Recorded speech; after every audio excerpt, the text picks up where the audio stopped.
रात के सन्नाटे में एक आदमी धीमे कदमों से एक पुराने वीरान घर में दाखिल होता है। दरवाजा अपने आप चरमराता हुआ बंद हो जाता है।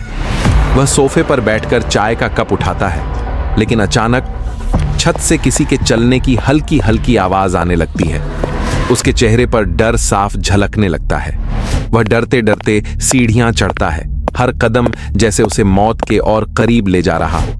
छत पर पहुंचकर वह देखता है एक अजीब सी प्राणी, छोटी काली डरावनी आंखों वाली, जैसे किसी और दुनिया की हो। अचानक वह प्राणी उस पर झपट पड़ती है, अपने नुकीले नाखूनों से उसके चेहरे को चीर देती है। आदमी जख्मी हालत में लड़खड़ाता हुआ नीचे भागता है, मगर सीढ़ियों पर वही डरावना एलियन फिर से खड़ा मिलता है। एक और हमला, एक और चीख, आदमी जमीन पर गिर जाता है लहूलुहान, और वह खौफनाक प्राणी हवा में उड़ती हुई आसमान की ओर चली जाती है।